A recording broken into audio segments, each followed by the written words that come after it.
Good afternoon. Today I'm going to be speaking to you about Franklin Roosevelt's credit principle and how he got the United States out of the Depression through reestablishing an approximation of the Hamiltonian Bank of the United States credit system.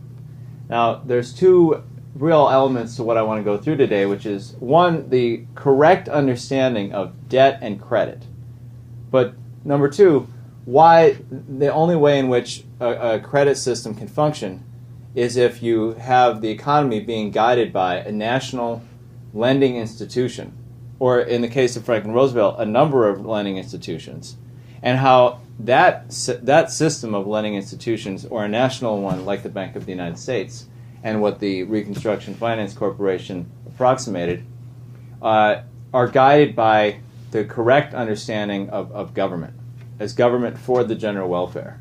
And in fact, that the idea of credit was the essential fight on all of these institutions. The idea that government credit should even exist versus the Andrew Jackson simple machine of government, laissez-faire, not only as the financial system and international trade, but also the whole idea of whether we have credit or whether we have to have just all money and cash, and things just have to go by the wayside if they don't happen to, at the time of transactions occurring and investments occurring, don't have the money up front. That Roosevelt really established then this idea of the credit principle throughout, and that was the key issue of what he developed.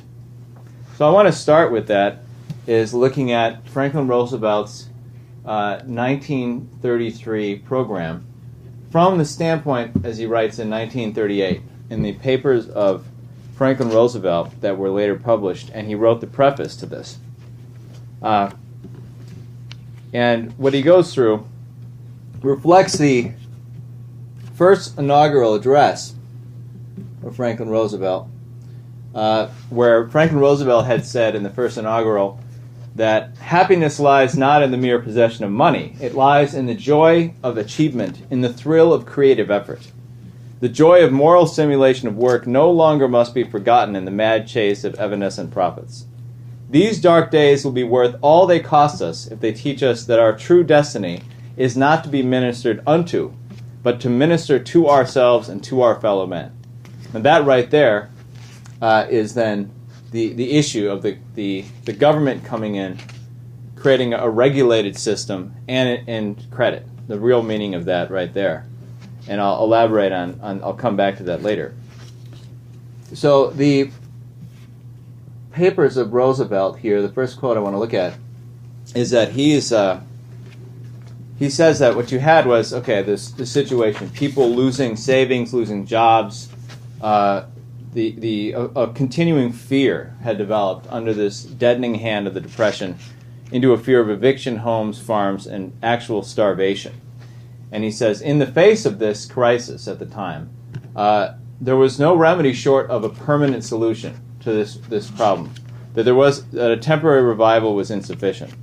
And he says that that simple truth was not recognized by some people. In fact, a great many who were thinking in monetary terms, he says, who were thinking in immediate dollars.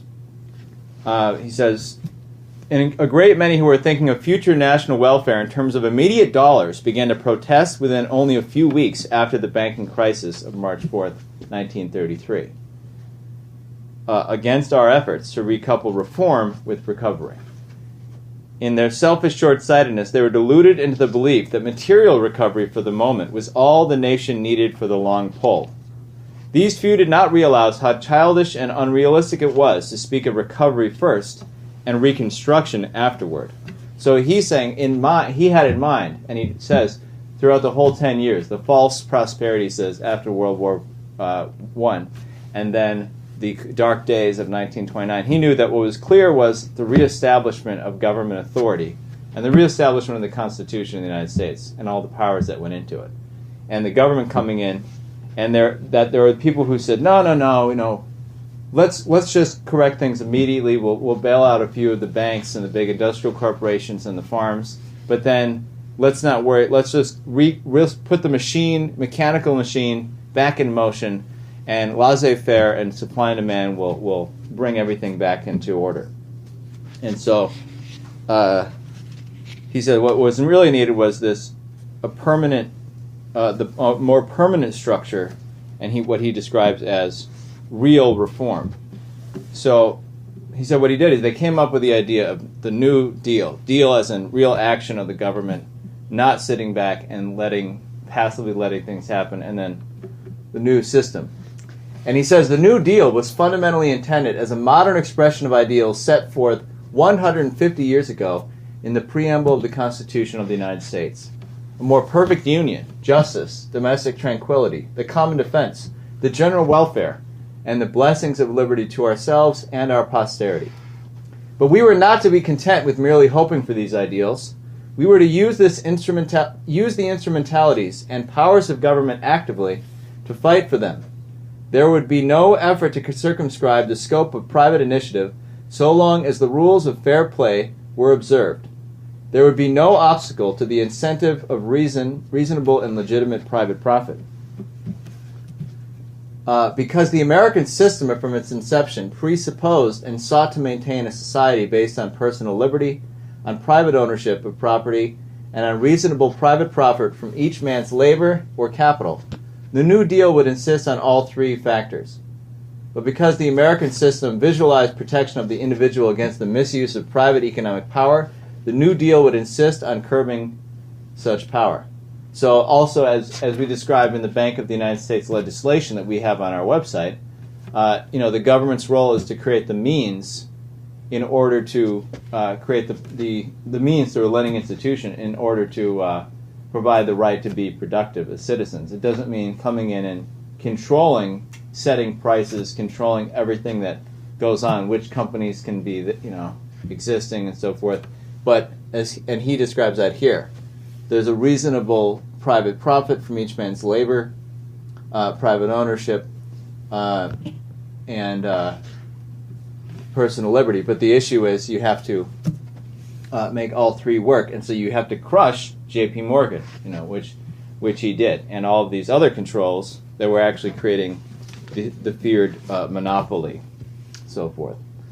But there were all these people, he says, all through the spring and summer of 1933, when these measures were being carried out, a vocal minority had already begun to cry out that reform should be replaced on the shelf and not taken down until after recovery had progressed. So let's wait till after the recovery. After the recovery, then we can instate Glass-Steagall. After the recovery, we don't want to hurt anything right now. This is what you've got in the last 5 years by all the idiots who are believing the well-paid lobbyists from Wall Street that are going in. And so you read this address and you see, wow, this is exactly what's going on in the United States today. So what really was, though, this concept? What did it mean for Roosevelt to come in and reinstate the American system, he says, the preamble of the Constitution? And really what it is was creating creating these means of the powers of Congress, that the powers of Congress express a wide latitude for application, right? It's depending on the current situation in history you're in, depending on the current crisis, what is the means that will affect the objects to be carried out. And Alexander Hamilton lays this out in his manufacturer's report when also discussing this very concept of what's required, what is the powers of the Congress.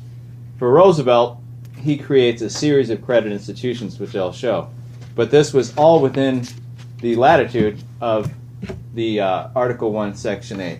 And here's what Hamilton writes. Congress are not to lay taxes...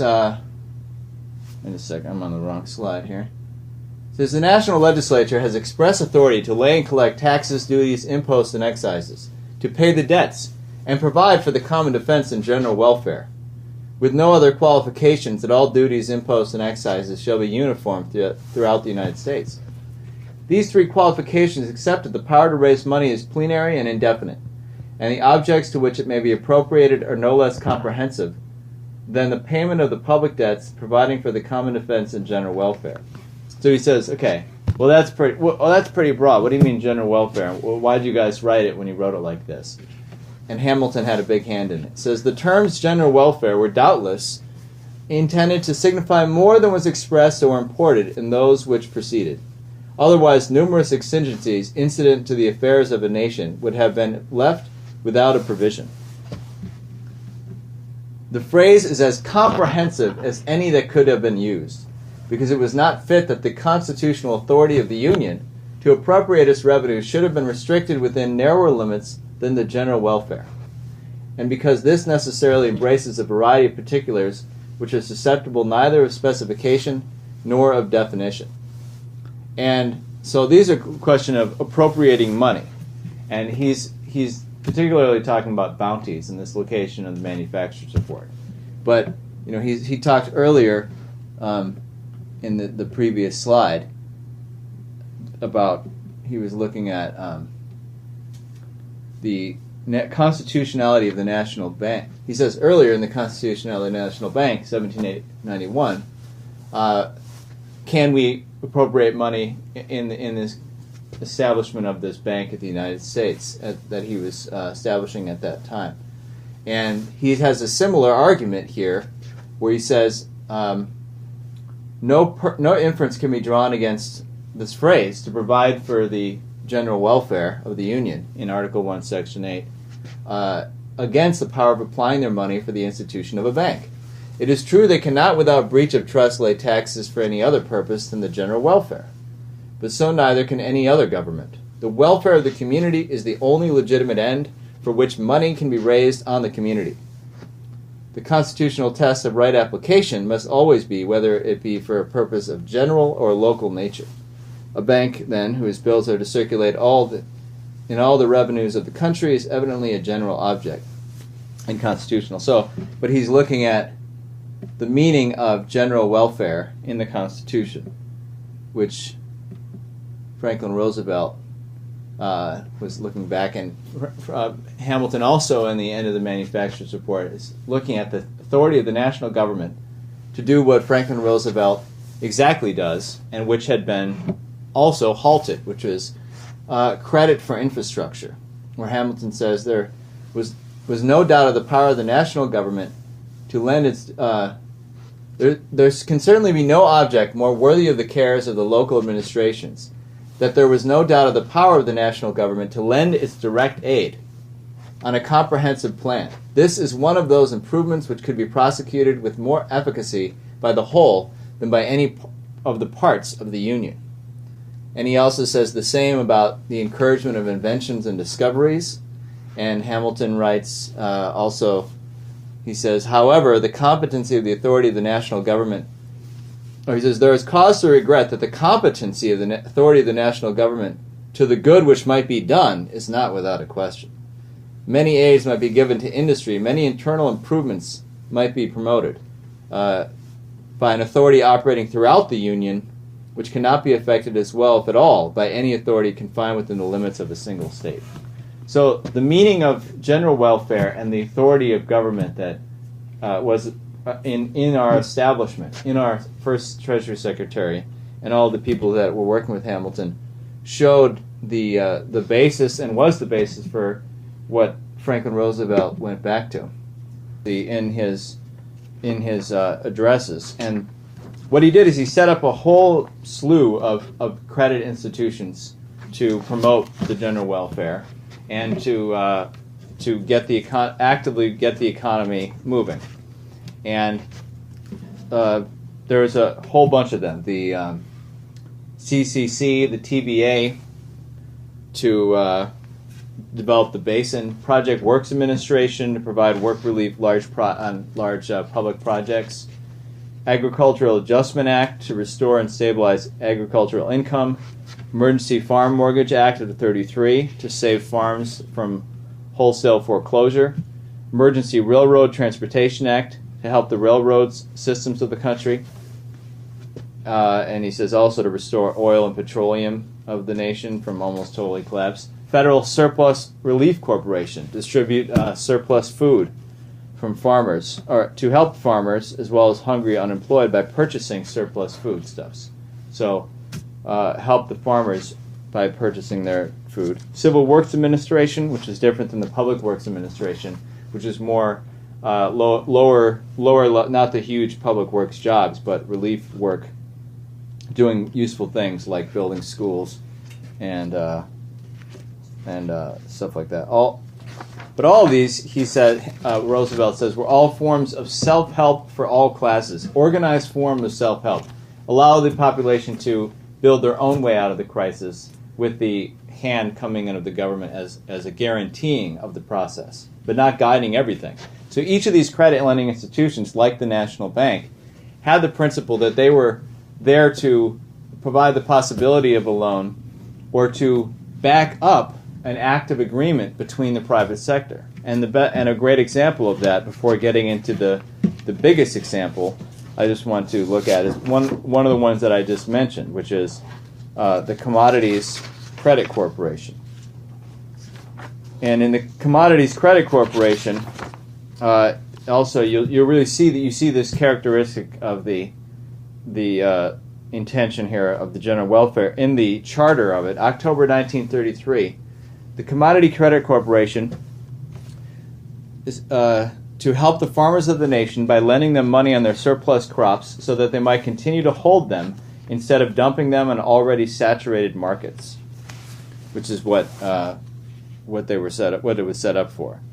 Whereas the Congress of the United States has declared that an acute emergency exists by reason of widespread distress and unemployment, disorganization of industry, and the impairment of the agricultural assets supporting the national credit structure, all of which affects the national public interest and welfare. Whereas, in order to meet the said emergency and to provide the relief necessary to protect the general welfare of the people, the Congress of the United States has enacted the following acts. So it's this tone of voice, which you hadn't seen since the time of Lincoln, of a government willing to come out and say, we exist, we're a power, that's the purpose for the nation. The nation was not set up for Andrew Jackson's simple machine, laissez-faire, and the idea that we're just going to become tools of a private financial power. And that this was, the way he said, this was using the powers of Congress to create the necessary means to affect the object. So he says here that a corporation be organized with such powers and functions as may be necessary to accomplish the purposes of all the acts that have been passed: the Agricultural Adjustment Act, National Industrial Recovery Act, Federal Emergency Relief Act. So there were laws that were passed, and every law has objects that it lays out and purposes, and then the government has the power to come up with the whatever the means are that will be the best way to affect those objects, which is actually discretionary.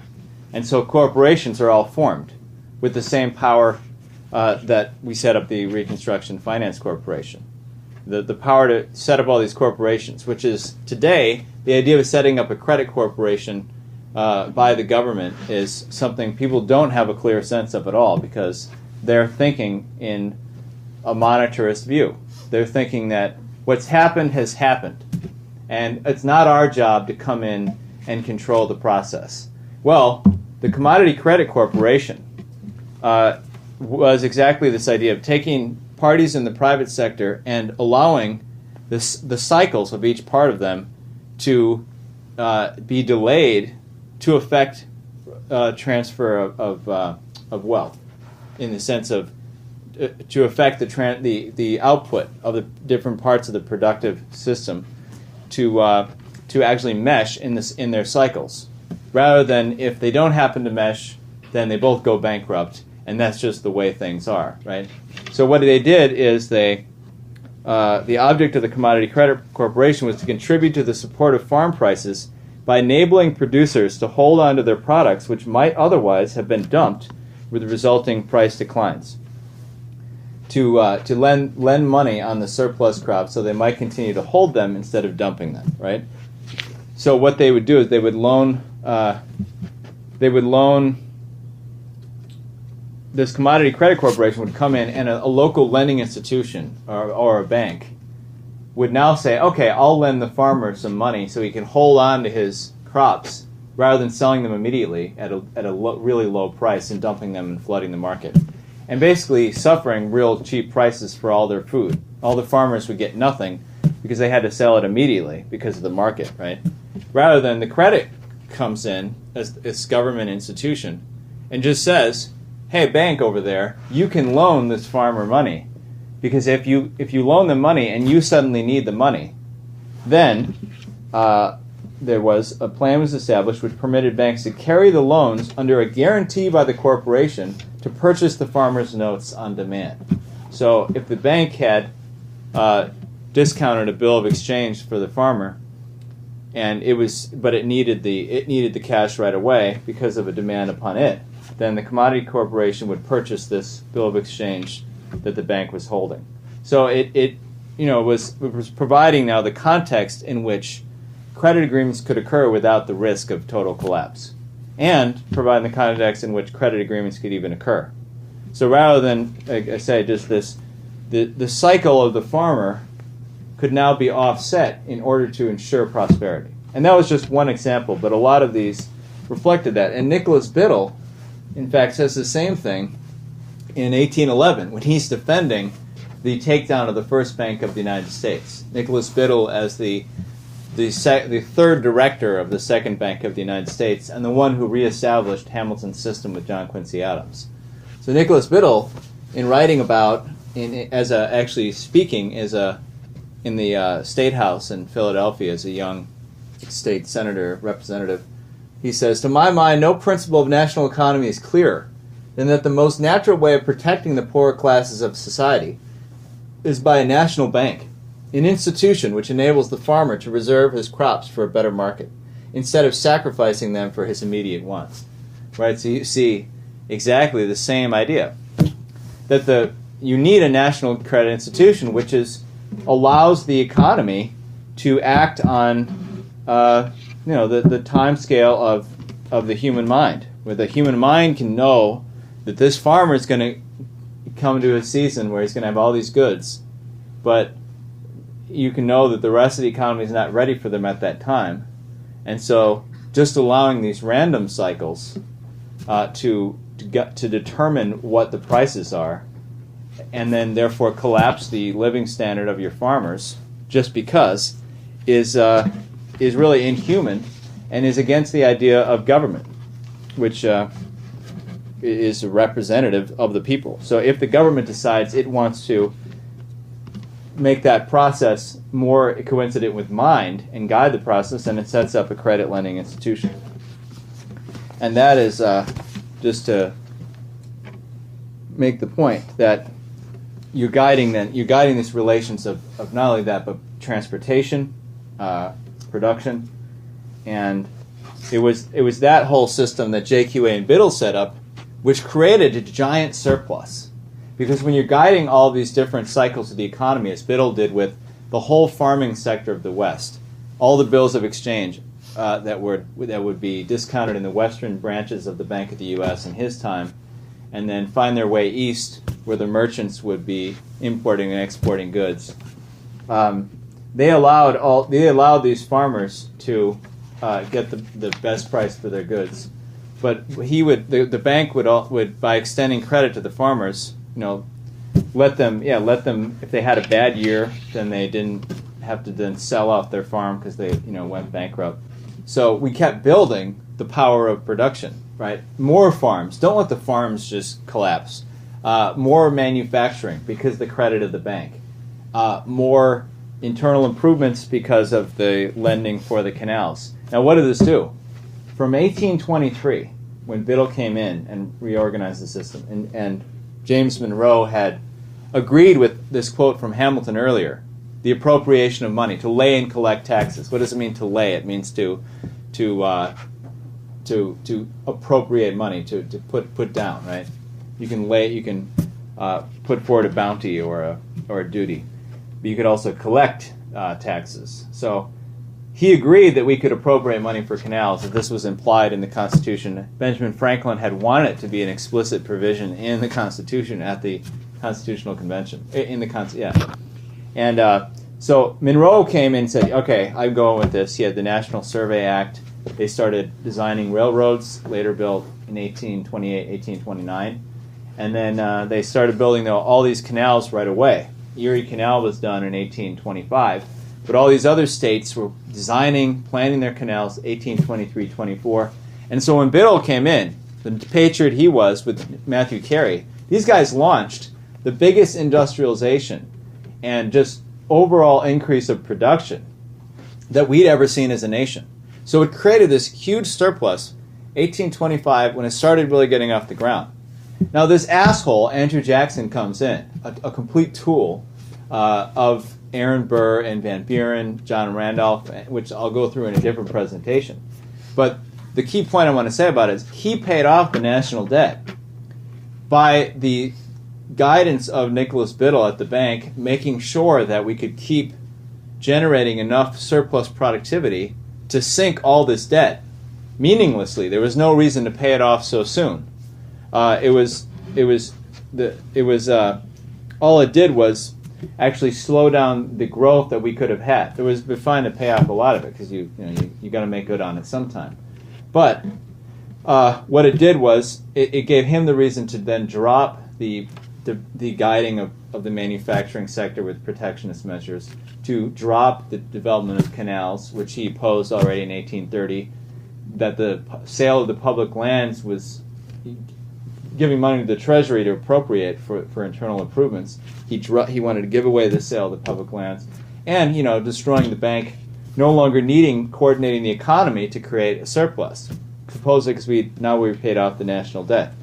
Whereas these guys and Nicholas Biddle at the head of the bank went completely out. He spent years dealing with generating a real physical surplus by these cycles of debt and credits throughout the economy, and organizing all the branches and all the assets of the government and all the assets of the bank in such a way as to maintain all these to maintain productivity. And you read through Nicholas Biddle and you say, wow, I mean, this guy day in and day out is looking at the whole economy in his mind and regulating the bank to generate this surplus, which then these assholes just look at as something that just happens to be there, it's randomly occurring, and we've got to throw it all into paying off the debt. So that failure to understand the correct view of debt is what here, in looking at Franklin Roosevelt, you really see that he had the same concept. So I want to jump into that in looking at Franklin Roosevelt's budget addresses, where Franklin Roosevelt's budget addresses, which I want to get into now, has from 1934 to 1940, you'll see him comment on this meaning of debt and the real understanding of debt that the Bank of the United States and Hamilton and Biddle had. And also you really see the way in which he generated increased productivity through that correct understanding. So what does he do? The first thing, as Hamilton did when he became the veritable financier of the government in the middle of the war with Washington, writing to Robert Morris, where he says, the chief issue is restoring the public credit. Or Alexander Dallas, who comes in as Treasury Secretary under Madison, he says the same thing. We have to restore the public credit. Here, Roosevelt. I have outlined the steps taken since last March for the resumption of normal activities and the restoration of the credit of the government. Results of expenditures already made show themselves in concrete form in better prices for farm commodities, in renewed business activity, in increased employment, in reopening of the restored confidence in banks, and in well-organized relief.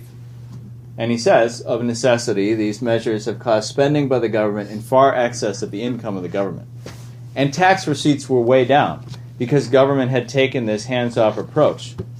And as he says later, tax receipts had fallen to such a low level that even normal expenses of the government could not be carried out without creating a mounting deficit. So we had to borrow a lot more than our revenues in an additional year. But we saw that now by using that through the credit institutions, we have better prices for farm commodities, renewed business activity, increased employment, so forth. And then he just characterized it by saying, we've expended $9 billion more than our revenues during 2 fiscal years, 1933-34, has been rendered necessary to bring this country to a sound condition after the unexampled crisis which we encountered last spring. It is a large amount, but the immeasurable benefits justify the cost. Actually, 32 and 33 he's talking about. So he spent $7 million more, whereas the preceding year with Hoover it was only $2 million more. It is by laying a foundation of confidence in the present and faith in the future that the upturn which we have so far seen will become cumulative. The cornerstone of this foundation is the good credit of the government. So we're gonna restore the public credit by creating a real physical surplus, just the idea of productivity budget rather than monetary budget. And he says, he concludes that address, if we maintain the course I've outlined, we can confidently look forward to cumulative beneficial forces, more general profit, greater employment, larger governmental receipts, and greater human happiness. So now, later on, he comes back to this, right? That in 33, in spite of huge tax increases by Hoover for certain areas of the economy, federal tax receipts had fallen to such a low level that even normal expenses of the government could not be carried out without creating a mounting deficit. The national policy which we then adopted sought to stop the downward economic spiral by taking simultaneous action along a dozen fronts. And I described some of these institutions before. The chief objectives were to make bank deposits secure, save farms and homes from foreclosure, start public works on a large scale, to encourage home building, to increase farm crop values, to give useful work instead of a dole to the needy unemployed, to reduce all interest rates, to increase foreign trade in both exports and imports, to extend credit to railroads and other privately owned activities, to reduce unsound and generally disastrous speculation, to eliminate starvation wages, to seek a higher level of values, and then maintain those values. And what he ends up saying is, in 1936, you start to see these increased tax receipts come in from all the economic activity that is going on. And he keeps making the point in that budget address of 1936 that let it be remembered, right? He said, I want to make a point that what we're seeing coming now is not from a few tax cuts that we had. The great bulk of increased government income referred to results from increased earning power and profits throughout the nation, and not from the new taxes imposed by the Revenue Act of 35. So there were some new taxes imposed, but he's pointing out from the budget that it was through the increasing earning power and profits that generated the increase in tax receipts. And he also points out that a great increase there was increase of expenditures of the government required by this crisis, but a lot of it was in the form of loans, which would ultimately return to the Treasury. So it was also loans throughout the RFC, through the RFC and other lending institutions that were going to come back. So here he is then later on in 1940.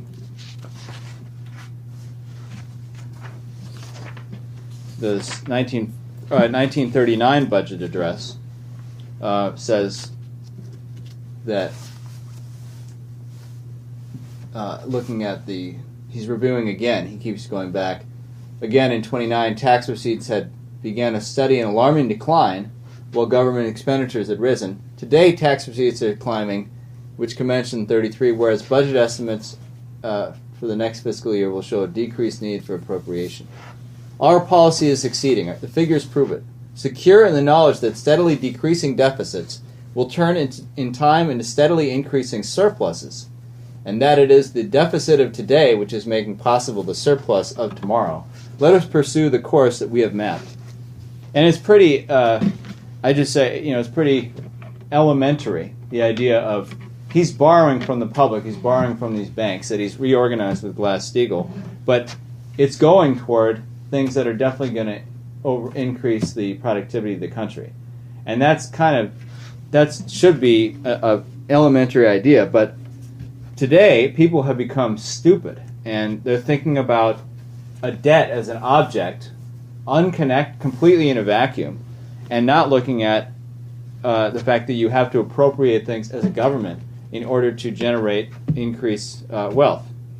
And people rail against taxation also, but they're all for Wall Street's control of the economy, which acts as a tax on the people in every single transaction that occurs and all the speculation that occurs, and even the outright buying up and hoarding aluminum that J.P. Morgan has been found guilty of, and other things.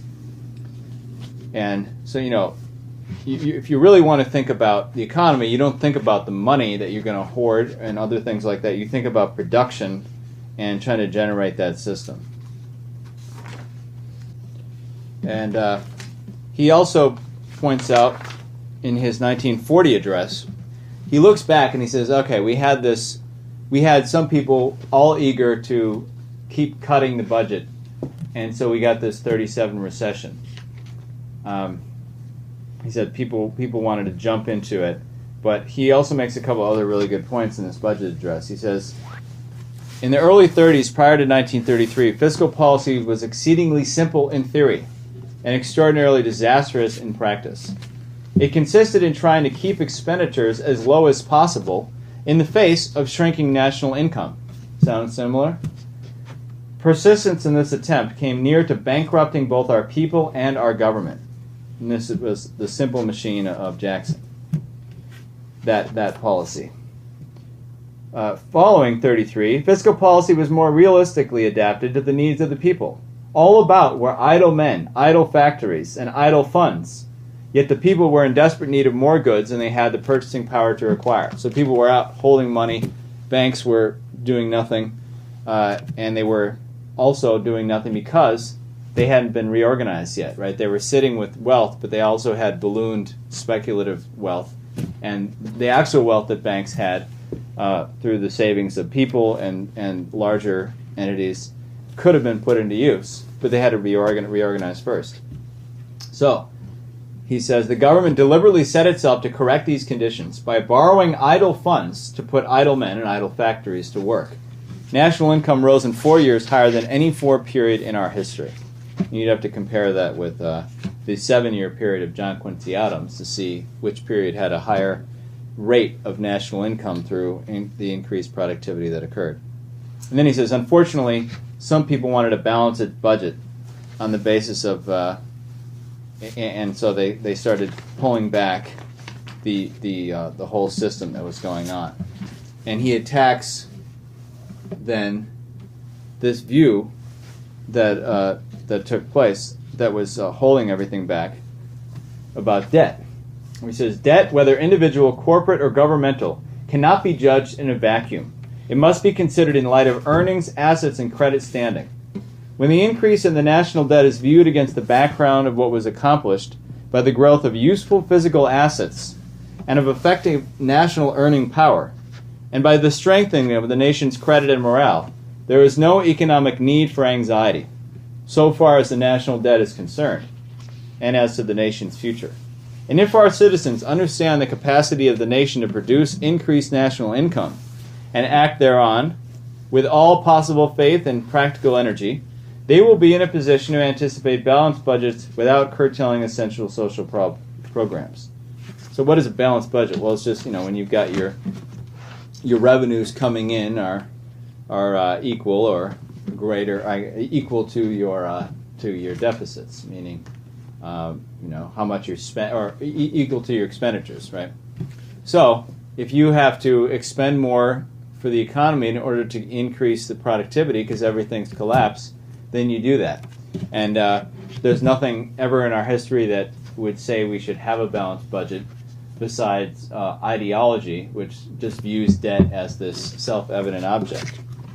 And that's also, what was the view of Jackson and Van Buren in why they crashed the credit system and said, you can't have debt in general is bad. And what Andrew Jackson did in saying all who trade on borrowed capital ought to break was really the poorest people, the farmers and other people, and they said no, credit is bad because really it was an oligarchical view of man, which the Southern slave owners and Jackson, who that was his background, and basically the way in which a lot of these people viewed themselves, like Jackson and Van Buren and others, is to uphold that feudal system.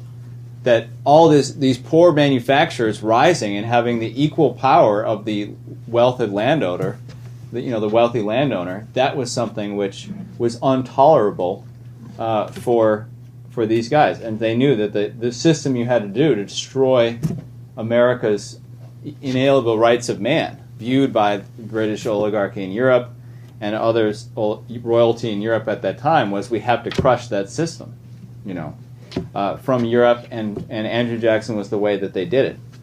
So there's quotes from Andrew Jackson, which I go through and report on our website, The Myth of Andrew Jackson Destroyed, where the people of, pull this up on the screen, the people of Mifflin County, Pennsylvania, in April 23, 1834, attacked him for this very point, where it said that we view with no ordinary feelings of disapprobation the doctrine of the President of the United States, that all who trade on borrowed capital ought to break, as anti-republican and unchristian in its sentiment, in its effect calculated to paralyze native industry and enterprise, and to place the poor but industrious and enterprising trader and merchant at the mercy of their more wealthy competitors. And also then memorials and resolutions of people of Trenton, New Jersey, April 23rd, 1834.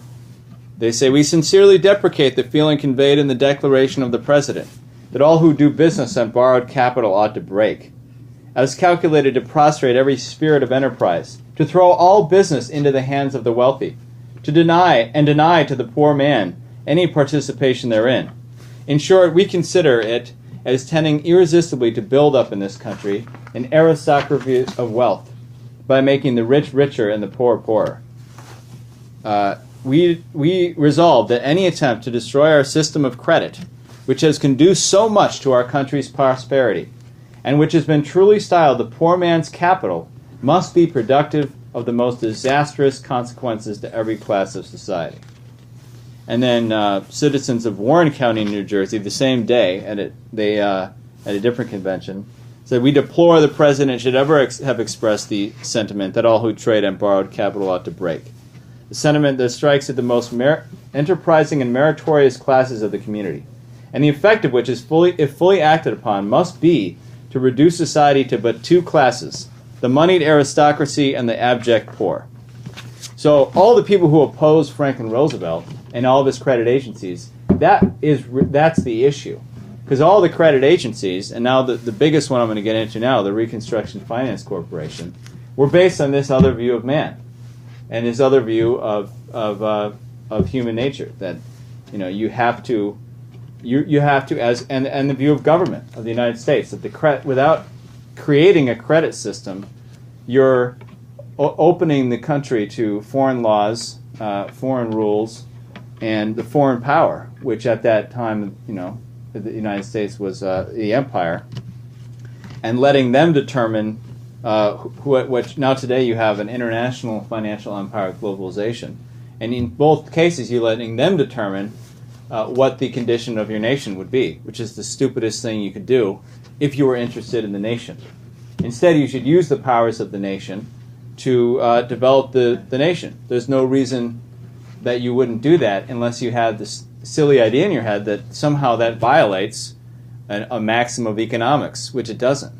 That somehow this violates the laws of the market, which it's not a law. It was an arbitrary axiom created by Adam Smith, as an apology for the British East India Company to go around and dump their goods and loot nations. So the view that the government should not promote its own manufacturing or promote its own population, or chiefly to provide the leading credit institution with the credit of the government at stake, to lend for anything that is needed direct lending, is really the key issue. So the key one was the Reconstruction Finance Corporation, and it started out because, as I'm getting at here, without the government's direct hand, no way would the bank system ever come back here now in 2013, as we now see clearly. But in 1933, this issue is the same. Without the government deciding to, first of all, write off all the worthless debt, which Roosevelt did with the Glass-Steagall Banking Act, which we've gone in detail on this website elsewhere, so you can find that. But separating all the bond department and some member banks, restricting them from buying and selling securities, underwriting investment securities, interlocking with security companies, receiving deposits by firms engaged in security dealing. All of these things, in separating investment and commercial banking, were done to get the bank system in such a state where it could now function as part of a normal economy. And as I mentioned, there were assets in the bank system that were idle, and the government could borrow those and allow them to invest in the public debt of the government, because then the government would direct that idle capital toward the things that were going to drive and increase the economy. And by the way, increasing the valid profit of those banks themselves more than they could ever do. But part of that was the Bank Conservation Act, writing off all the worthless debt. But after you write off all the worthless debt, there's no way that those banks by themselves would ever excrete a recovery just by the laissez-faire structure of the Federal Reserve System. Because the Federal Reserve System, not to mention everything else into its creation and the intention behind it, was this cage for all the member banks with the reserve requirements and no credit in the sense of intended credit. There was credit that could be infused if the member bank went to the Federal Reserve and said, I have a security, I have a promissory note, I have a bill of exchange, will you monetize it? Will you lend for it and discount this security? Then they could. But the banks had to have those securities. Now, where were they going to get those if the economy was collapsed because nothing's going on? Well, the Federal Reserve doesn't care because it's just laissez-faire. It's just going to respond to the supply and demand of the member banks. Not even to the economy. The Federal Reserve Act, if you read through it from just objectively, it doesn't have anything to do with the real economy itself. It simply has to do with these member banks, and it passively monetizes. It doesn't intend anything. So Roosevelt had a problem. He was going to have to go around that Federal Reserve System, right? That system was not going to generate any recovery. So even after organizing the banks, then he had to say, how I'm going to take this laissez-faire passive bank structure, which doesn't even have the ability to lend to member banks. In the 1932 Glass-Steagall Act, there was a included in March 9th, 1932. I'm sorry, that's 1933. The Emergency Bank Act there was to give the Federal Reserve, Section 13, the power to make advances to any individual partnership or corporation on the promissory notes of such borrowers. It couldn't even do that before. So the Federal Reserve could not assist any corporation. And actually in 1932, even, the Federal Reserve could not lend to any bank. They could discount a security, but they couldn't lend directly to a bank as you can get a loan from a bank. So the Federal Reserve couldn't even lend to its own member banks. And so in order even to assist in the crisis, it had to give it special powers. But that was all just sort of to deal with this immediate financial crisis in 32 and so forth. What Roosevelt was interested in was not the financial crisis of the banks per se, although he went and did that. What he was interested in was how could he get this Federal Reserve structure to directly lend for other parts of the economy, corporations and individuals and other things like that. So his idea was to set up 12 credit banks for industry. And by the way that this really came to be was that by the end of 1933, Jesse Jones, at the head of the Reconstruction Finance Corporation, wrote, he said, actually wrote this on February 5th, 1934, "Banks are not extending enough new credit. There is never a day when that the RFC does not have applications for individual and industrial loans that are perfectly sound. They are not loans that would be liquidated within a few months, but many of them could be made by the local banker and could be liquidated if the borrower is given reasonable time and notice." So there wasn't enough lending by these banks, and there was a study done by the Business Advisory Council for the Department of Commerce that showed that 45% of borrowers were having credit difficulties. So here's the banks reorganized, right? Through the Bank Conservation Act. They went in, they wrote off the bad assets, and Glass-Steagall was passed, the Banking Act of 1933. So these banks are sound. Why aren't they lending? And it's because the entire structure of that Federal Reserve System was a problem. But in any case, Roosevelt said, what we got to do is we got to, for smaller, medium-term business concerns and industries, we have to come in and we have to figure out how to take this Federal Reserve structure and transform it permanently into a direct lending system. That was his intention.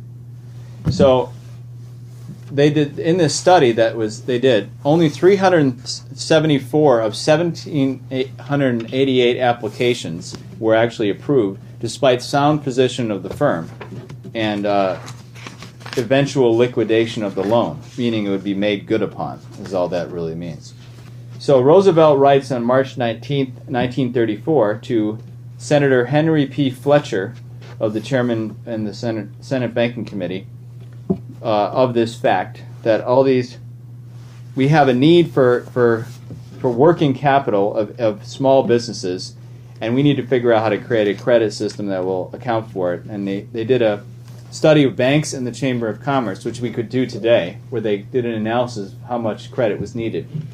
And they found out that from 4,958 banks and 1,000 chambers of commerce, they found that small industries employing a certain amount of employees and new employees needed $700 million and could employ 350,000 existing employees and 350,000 new employees.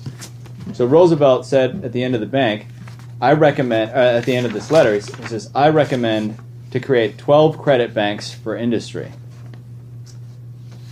And also that there would be an industrial advisory board for each of these banks. There'd be 12 of them, one in each Federal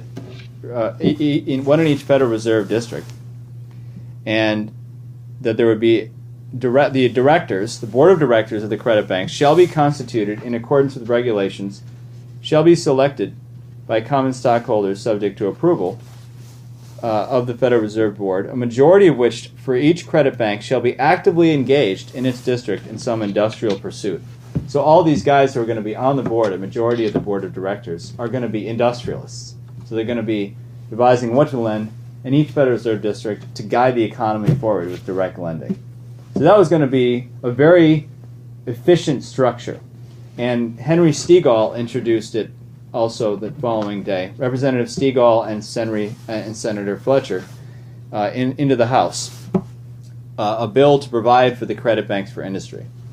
So the two powers were, one, to directly lend in extraordinary circumstances to businesses and things, but also to, as I said before, assist the other lending corporations. So mortgage companies, trust companies, banks, credit corporations, all these kind of financing institutions. Basically the credit bank would guarantee the loan, or they would join in at 50%, or they would back it up. But you're promoting actual banks in the area to do the loans themselves, and you're coming in as you're setting the context, and in extraordinary circumstance you can directly lend. So those are the two powers. And what happened is instead of this, the 1934 Industrial Advances Act got passed. And so what that did is they said, okay, we can't get this 12 credit banks for industry thing through right away. So this is the beginning of 1934. They're thinking about this, right? They probably just wanted to get rid of the RFC and replace it with these credit banks. Or they wanted to keep the RFC, some of it what it did. But the RFC was given all the exact verbatim powers of these 12 credit banks for industry. They were given the exact powers of lending,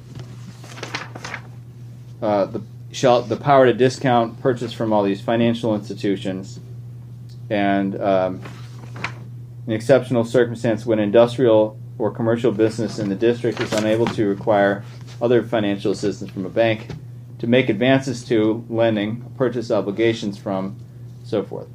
But now there are two other things that were in this Industrial Advances Act which really give you the sense that what he was doing was conducting a reorganization, a bankruptcy reorganization, in the real sense of the industrial part of the economy. That you're not just, it's not a question of writing off the bad assets, but making sure that, like Hamilton's maxim, every debt of the corporations, every loan, is not something where it's a self-evident object, where it's going to bankrupt the company because they can't make good on it. What it did is it made sure that you're going to tie the debt of the company to the ability of the company to finally produce, whatever time scale that has to be. And that doesn't mean in all cases there's some failed things, but here, the other parts of the Industrial Advances Act gave the corporation, the RFC, empowered them to make loans, such loans be adequately secured and made directly in cooperation with banks or other lending institutions. So this is the one from the Credit Banks for Industry, exactly the same as that bill that was in Congress a few months earlier. But also to extend the time of payment of a loan through renewal, substitution of new obligations, with a maximum time for such renewal to be established by the board. So they advance the time also of the loan. The corporation may make such further loans and contracts for the completion of projects where additions, improvements, and extensions necessary for proper functioning of the project, and which will increase assurance of the borrower to repay the entire loan or loans. So, in conclusion, let's come back to this. So, Roosevelt's real organization here, you see that from the budget addresses, you can see he's laying out what budgeting should be, and you kind of see in the shadows of him talking about the relation, incomes, expenditures, and the borrowings that were going on directly toward increasing the productivity of the country. And one thing I actually forgot to read is where he says he's in 1939 talking about public projects that are self-liquidating should actually be on a different budget, should be somewhere else. He says, it seems to me that such portions of the cost of public projects are clearly self-liquidating and should occupy a separate category in budget reporting. The greater part of the deficits and the large part of the increase in the public debt have gone for permanent additions to our national wealth. So it was elementary, but you really see here the way that his concept of how to organize the financial system. But you zoom out and you realize that that was only possible because of all the credit lending that was going on. So there was the borrowing of the government, but the reason why there was this increasing surplus was because it was for these kinds of things, physical improvements that would really increase the overall national wealth. And it's important to look back at Roosevelt in the way that he had to have a Reconstruction lending institution that was very similar to the Bank of the United States principle, that's inherent in the Constitution itself to create the ability to uphold the inalienable rights of man, and that you have to have direct lending as really the expression of intention. So this is the lesson from Franklin Roosevelt and his credit principle. Thank you.